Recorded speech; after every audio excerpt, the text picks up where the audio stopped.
Hey there, it's the ABCs of Preschool podcast, the place to be for busy moms, teachers, and childcare providers.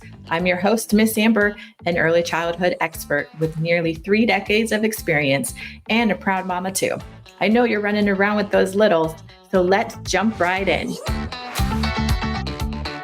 Hi everyone, this is Miss Amber with the ABCs of Preschool. Thank you for listening. I'm so excited that you joined me this week, and today I have my friend Jessica. She's on the show with me, a fellow mom. I met her not that long ago. Thank you for being here. Jessica did all my amazing photos. She did my photo shoot for all my marketing for my book, the podcast. I think you're an extraordinary photographer, by the way. Thank you. Like really amazing. So I was like, wow, I didn't know I can look that good. Because she does look that good. She looks great. You're so sweet. But Jessica's on the show and we're just going to talk mom life. All of us have a story. All of us have a journey.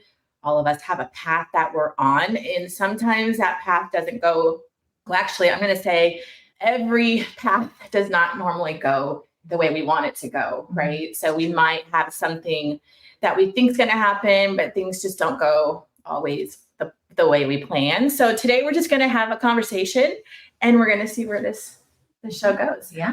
And Jessica's just going to share her story and her journey as a mom. And yeah, so Okay. Welcome. Thank you.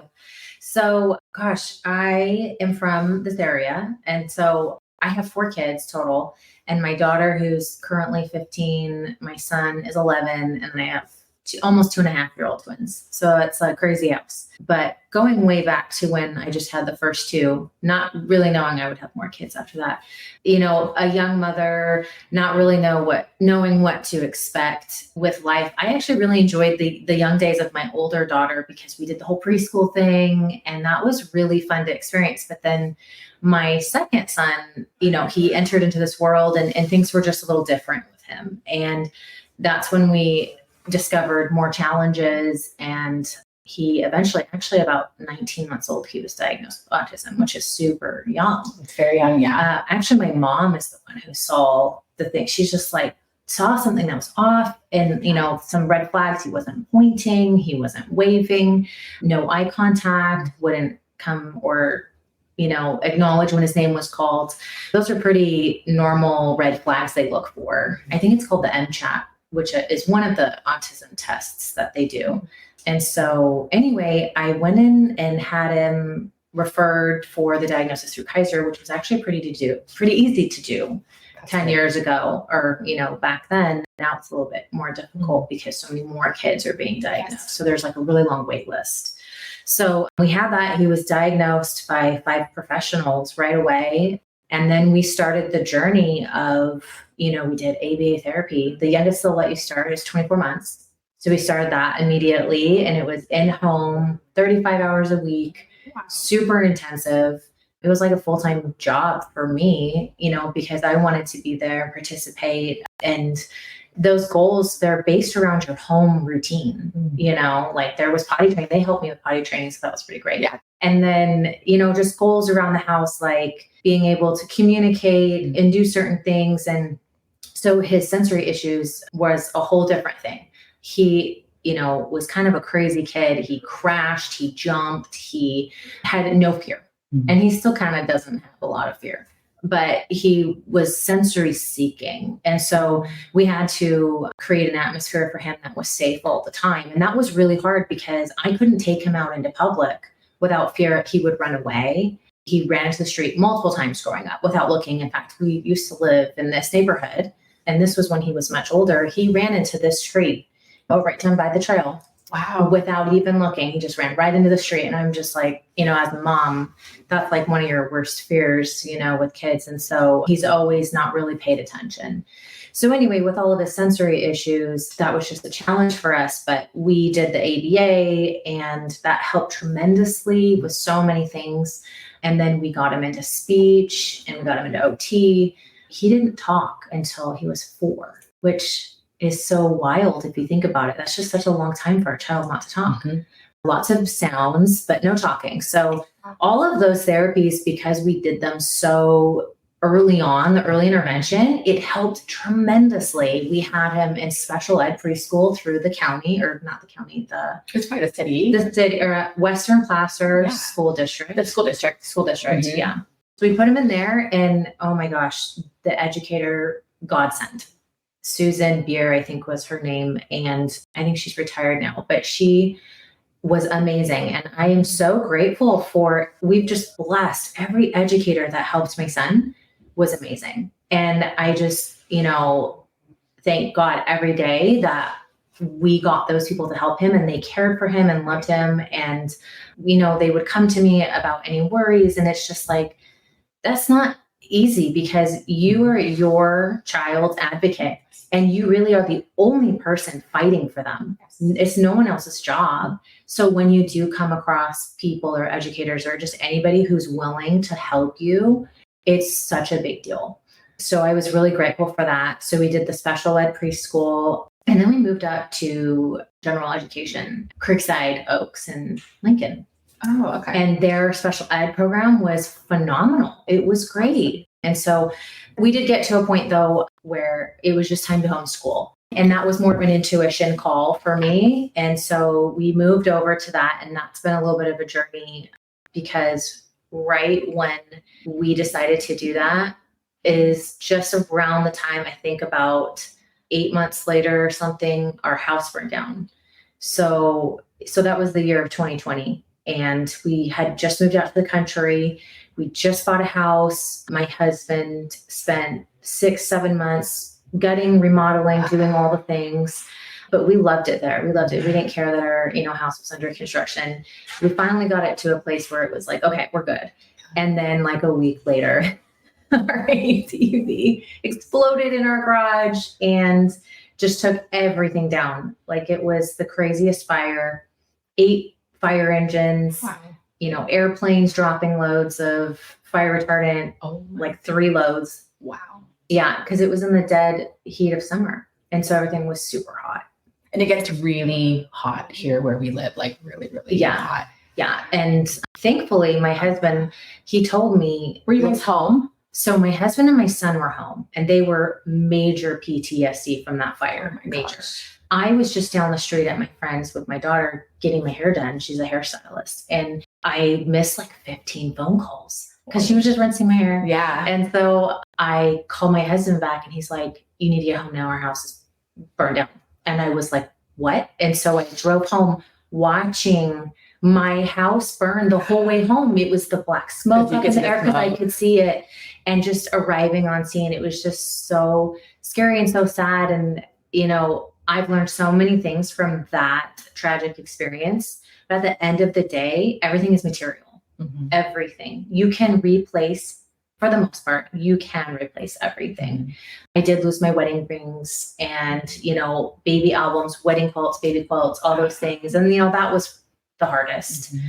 But for the most part, we were so lucky to have had everyone safe and alive. Yeah. I just can't imagine going through that, having lost somebody. And I know people do all the time in house fires, so we were grateful for that. But we walked away from that day. We got in 2 of 4 of our cars were burned. So we had 2 cars after, but we got in the car and drove away with nothing but the shirt on our back.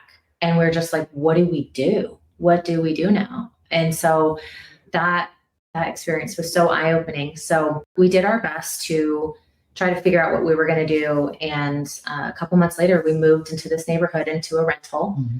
and trying to rebuild our lives. And then I got pregnant with twins. And so the story continues. Was all in 2020? All in 2020. Uh-huh.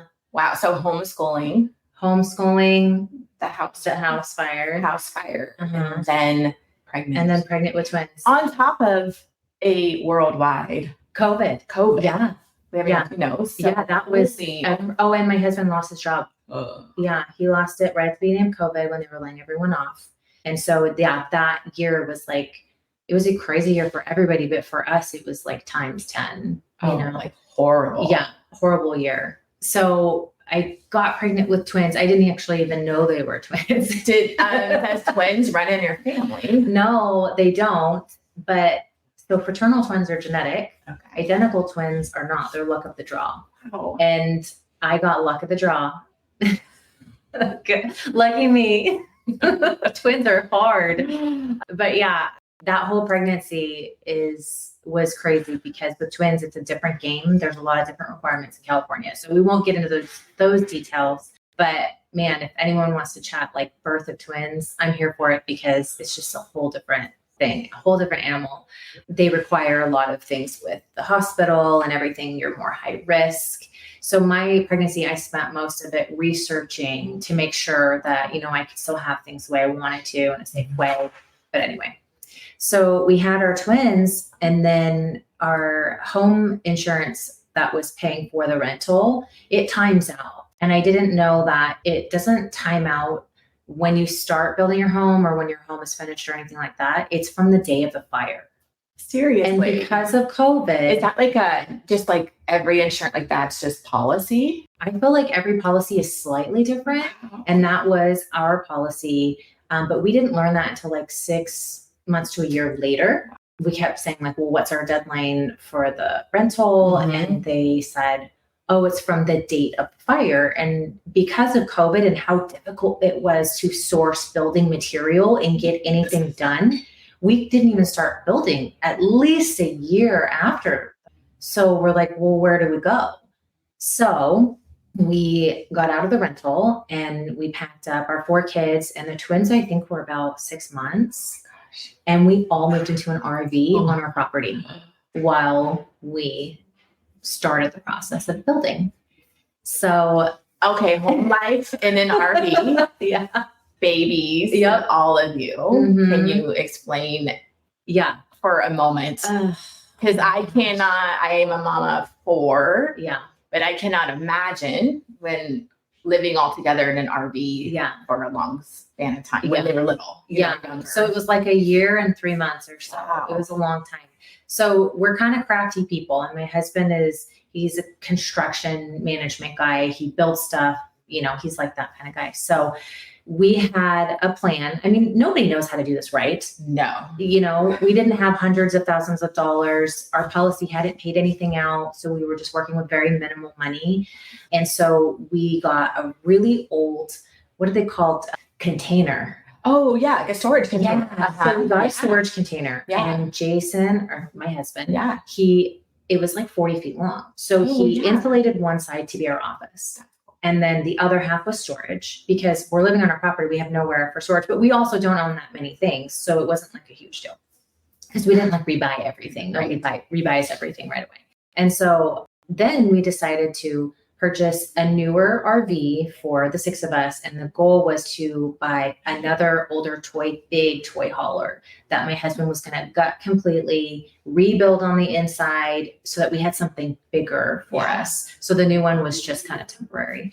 Well, it was just like, I don't know if you've ever been in an RV that's not a fifth wheel, not super stable, but it sways. It sways. It moves. Yeah. I hated that. It was it was very tight in there, first of all, but it swayed and it moved. It felt very unsturdy. I didn't like it. And so I just counted down the days until the other RV was done. And that one was amazing. It was like living in a tiny home. So we sold the new one. We all got in the bigger toy hauler, even though it was older. It didn't matter. He put brand new cabinets, brand new floors, brand new paint, brand new everything. And that's the one we lived in for the majority of the time.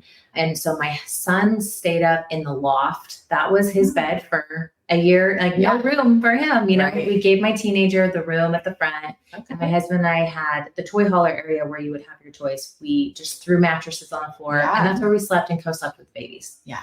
So it was definitely a wild ride trying to juggle nap time with 2 newborns, and we were homeschooling, and I was homeschooling the older 2. So then we had classes going on and homework, and a lot of the times I just kick the kids out of the RV. I'm like, go play, get out of here. It's nap time. And then cooking, that was a whole other thing. So we had our smoker, our barbecue, we had stuff outside. I did so much cooking outside, which was great. I don't think I've ever spent so much time outside. Yeah, I know. I think on one hand, it sounds very stressful. And then the other hand, it almost takes you back to your roots where you probably don't want to be, but because of the circumstances. But outside and Yeah. nature and making the kids go play Yeah. outside, things like that. Yeah. Actually, one thing that I left out is he took a shed and he built it out to put our washer and dryer in it, a shower and a toilet. So we had like another warm place to go change and get ready and all those things. And so we didn't even use the interior RV bathroom or shower, because we had that. So that was something that really saved us. But I will say getting up at like, I don't know, 10 o'clock, midnight, 1 a.m. when you have to run and go pee and it's like raining and freezing like the weather last night. Yeah. And you have to run out of your RV and run, 20 feet over to that. Like, that's rough. You are just like, man, I'm thankful to live in a house where you don't have to go outside to go to the bathroom every time. I can't even tell you how many times where when we moved from the RV to the house, I was just like praying multiple times a day. I'm like, I'm so thankful to have a roof over my head, even though it's not done. And our house was not done when we moved in, and it's still not done. It's a work in progress. But we moved in as soon as we possibly could to get out of the RV, especially because the toddlers, who were then, I would say about 18 months, they just needed to run. Yeah. And they're boys. And they're boys. Yes, and they're crazy. And they were just getting to that age where they're just very cooped up inside. And our property isn't super kid friendly for littles, so we really just needed an interior space for them to run. Yeah. So we finally made it into the house, and that's where we're at. And we're so grateful to just, be on a beautiful property in a house. Now, however long it'll take to be done, it doesn't matter. Yeah. We're together doing that, raising the kids.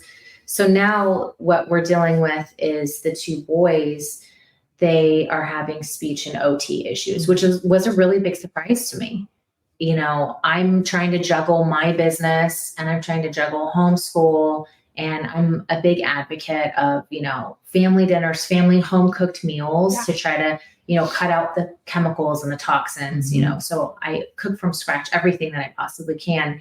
And so I am thankful for a kitchen for that, by the way. Yes. I was counting down the days to have countertops and a stove inside and everything. But, juggling all of that, and now with their new issues, I just have like no bandwidth. And so when we talked about seeing other women on social media and how they have all their crap together. Yes. I really don't think they have all their crap together. None of us have our crap together. No, we just have our highlights that we put out, and what, if I have a day where I'm like, well, I look decent today and the kids aren't screaming, so I'm going to do a quick selfie and make it look like everything is great. But really, I probably was going out of my mind insane when that was going on. But yeah, I call it the mask. I feel like we all have a mask, right? We do. We have this mask that we wear. Maybe it's because it's how we survive too. Yes.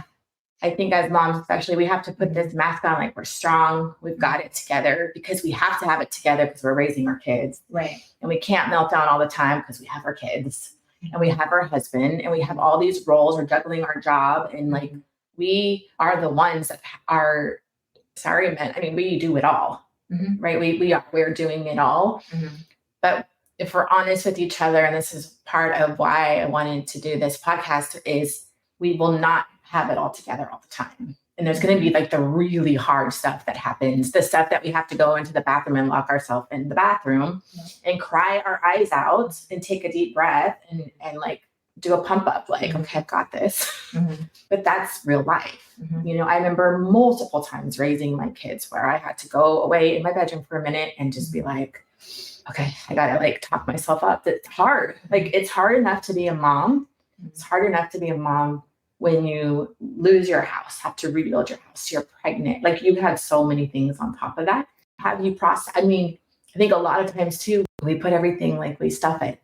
Oh, it's true. And I would have boiling points where I would just break down so hardcore and cry and say things like not nice things to myself. Like, I hate my life. Why did I have more kids?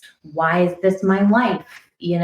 And that's obviously a moment of anger and all kinds of things bubbling over because I just didn't let those emotions out. Obviously, I am grateful for everything I have. We all have good and hard things in life, but we have to be able to express ourselves. But it doesn't help when we see other people on social media and they're like in their nice cars or in their nice something, and we don't have that thing that they're showing, or maybe they have kids and we don't have kids, or it's just always something that you don't have that you see other people have. And then it makes it seem like, the grass is always greener on the other side, but it makes it seem like, you just want what other people have and they're not showing the hard parts about it. No. And the grass, you have to water that grass wherever you are. So, the neighbors might be really green, but your grass can be green too, but you just got to water and care for it. Exactly. And I think social media has created this. I mean, that could be a whole podcast in its own,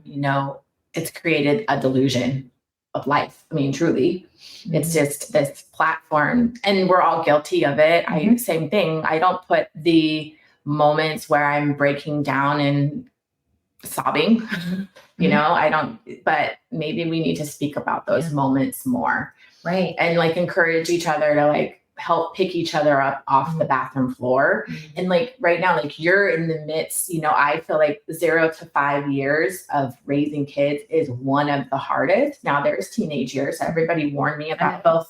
Yeah, both. And see, that's the thing too, because you have this years of gap, right? I can't imagine going now back and having a newborn, having twos. I'd be like, oh my goodness, because I've also now gotten to a point where my older kids, so it's hard. It's really a mental thing. You've left that behind. Yes. But now I have to juggle both. Yes. And you have to put your brain back into it. And you're in the hardest years. I really think it's the years where they're beautiful, they're magical, but they're also super hard because your kids need you all day long. Yeah. I try to explain this to the people, when you have littles, it's, in one sense, it feels like, oh, they need me, they love me, because you're never going to have that time again where they need you so much, right? Right. And because when they get older, my kids are now almost all adults. My youngest is 17. She's practically never here. Anyways, they don't need me anymore, right? And so I just get to watch. It's a really amazing journey. I get to watch them grow and soar. But it's not the mommy, hold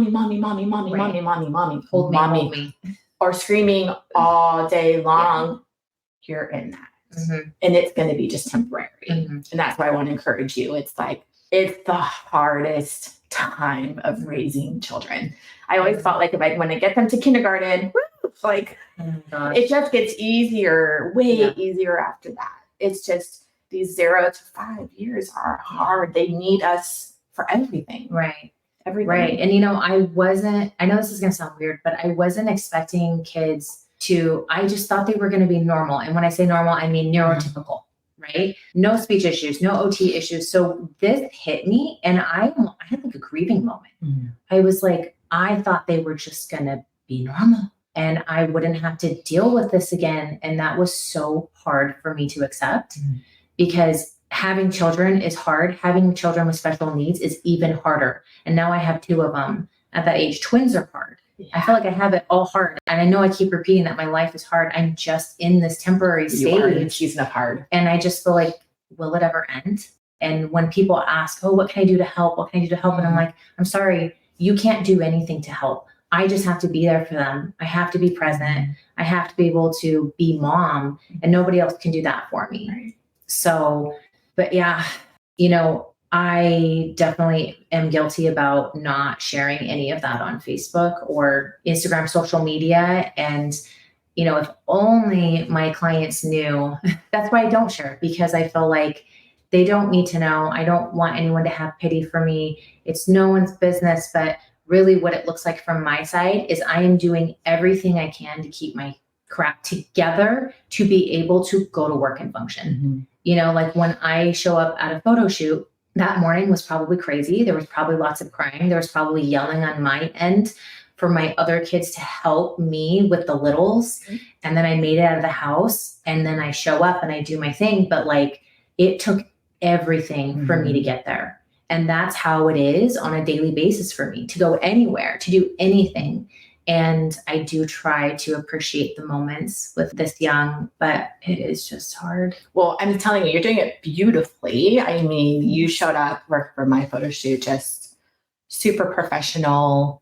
And again, it's hard to balance it. I think you're doing a really great job. I really do. I'm very impressed. And I think sometimes as women, it's nice to have a job. It's nice to have an outlet, or something else to just take that moment for yourself. Right. It takes my mind off of what's hard and it lets me do things that I do enjoy doing. And I would encourage, like, in the heart of raising kids, yes, we want to give of ourselves to our children and be the best mom. But in order to show up the best for our kids, we have to have breaks, you know? So like we have to have guilt-free breaks too. It's okay to get babysitters, you know, have someone else watch your kids for a little bit, whether that's a nanny or a babysitter or they're in preschool for a few hours a day. I'm all about like those mental breaks for moms because without guilt, it is okay to step away for a little bit because for us to show up the best possible way for our children,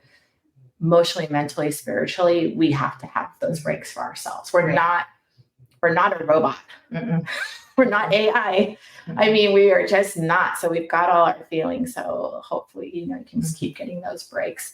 I want to back up just a minute with your son's diagnosis. Like, kudos to you. I've worked in this early childhood field for a really long time. And a lot of times parents don't want to recognize the signs or want to hear from others that there may be something to look more into. So that's a tremendous part for you because early intervention is so helpful and so amazing. And that was what, 10 years ago you said? I mean, imagine it now. I mean, even more, there's more tools. And there's so much out there to help, especially in the early years. And if you can intervene and dive in with help in the early years, it really can change, you know, the trajectory. Yeah, absolutely. There's so many services from Alta Regional, and then there's, IHSS support, there's respite support, there's even, so when my son, when he was older, he was still having accidents, right? It wasn't just a potty training thing. It was just, I'm busy. I can't remember. That's not an uncommon thing, but it was just a little bit more severe with him, or nighttime accidents as well. And so one of the services or supports that we got free diapers. Wow. Pull-ups. Yeah. Right. Awesome. For him, because that was an expense. And since he had a diagnosis and he was deemed eligible, he was able to get those services. And I think what a lot of people are afraid of is having a label on their child. Well, that is probably the most common thing that we hear. And I urge those parents to get their child assessed, even if they have to have a diagnosis, because they are helping their child more than they will ever know to get those services. You cannot get those services if you don't have a diagnosis. The label part, it doesn't matter. Like, nobody cares. No one even knows unless you're shouting it from the rooftops. Exactly. And the only thing that label or that diagnosis is doing is just getting them help. So it's not hurting them unless you're making a big deal of it. Yeah, it's like any other thing. I mean, if your child was diabetic, needed a wheelchair or something like that. There's so many aspects of being a human being, mental well-being, just all of it. So I agree with you. And you can raise your child with that label, or you can choose to not raise your child with that label, and you can treat them as normal as possible. Exactly. But those resources are a gift. It's a gift. And if you are suspecting, go to the school district. Is that where you went? I always tell clients, like, go get tested. So we did Kaiser first. Okay. And your doctor. So that's doctor. And Alta Regional at the same time. Okay. Because Alta Regional has an infant program. Okay. So look in your, wherever you are locally, just start Googling like where to go. Yeah. And there's different county programs, school districts, and there's different resources. Yeah. I will say California is probably one of the best states for services, period. And there's a few others that are really good. And I'm hoping it's catching on over the years. More states are offering services. It's gotten better over the years. So I've heard in other states, but California is phenomenal for what they offer. You'd be silly not to get the help for your child if they need it. But to add on to what you said about the whole label thing, we haven't, and this is a parent preference, right? Every parent can do what they want, but we haven't told our son about his diagnosis. He's only 11. We feel like it would be a total crutch for him. He's the type of kid where he would use that to get out of things or, whatever at his own benefit. And we just said, when the time is right, when he understands a little bit more, or whenever, if he questions it or has questions, we can talk about it then. But we just don't feel it's necessary. So I don't feel that label is hurting him. I don't even call it a label. I don't feel like his diagnosis is hurting him at all with people. Obviously, that when you talk to a child with autism, it's a little obvious in certain ways. So people, they're going to catch on whether that child has a diagnosis or not. Yeah, I agree with you. So yeah. We're really grateful that we were just pointed into the right direction early on. And I do try and tell parents, encourage them to go do that. So we did like I said, we did the ABA, and I highly recommend ABA for kids who need that. But yeah, grateful for our area. Man, so many resources. I will say this area is really amazing. And hopefully wherever you live, you can get, another thing I think is super important for moms or anybody struggling with anything like this is community, right? Like surround yourself with good group of women, people who can encourage you. I think community is so important, raising little ones, dealing with autism or whatever. I mean, whatever your situation is, having just people around that love you and help encourage you. Yes, people can't do your job as mom, but you can go to lunch maybe and have friends to encourage you on the outside, you know? So I think community, wherever you are in life, I think is super important for any woman. But I totally agree. I just want to say thank you. You've been through a lot, but there is sunshine. After every storm, there is sunshine. And it might not be tomorrow, it might not be the next day, but there's always sunshine. And thankfully, time moves fast, right? Thankfully. I feel like, some days feels like really longer than the others, but overall, time does move fast. So, you'll be past these hard years. And I'm sure I'm going to be grateful for all those hard moments. We always are looking back. Yes, looking back, there's lessons in all the hard. There really is lessons and oh, wow, I learned that. Or I really appreciate this way more, I also want to add to that. I think that if I can say that God has given us specific trials for specific reasons, not just because he thinks we can handle them or because we're the type of person to handle them, because I think also that we are meant to be in other people's lives to help them through similar trials. I agree 100%. Again, I think that's why I finally started this.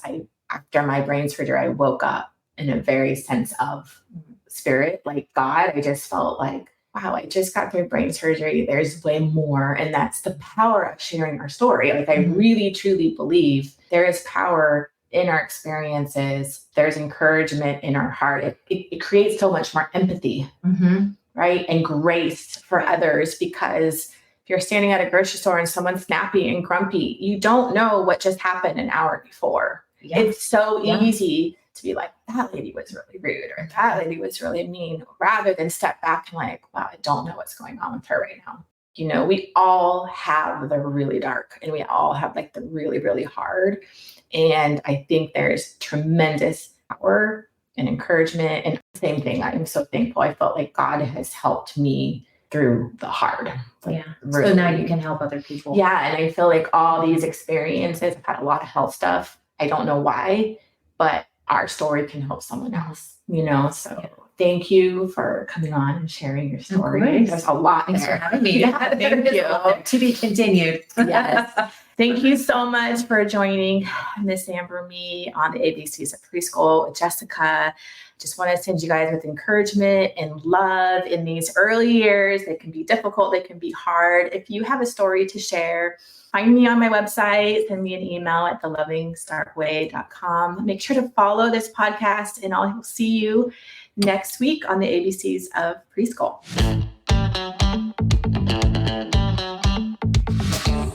Thanks for listening. I appreciate you so much for taking the time out of your busy schedule to hear this podcast. Make sure to hit the subscribe button so you won't miss the next episode. For more information on how to work with me, Miss Amber, visit me at thelovingstartway.com or follow me on Insta at thelovingstartway.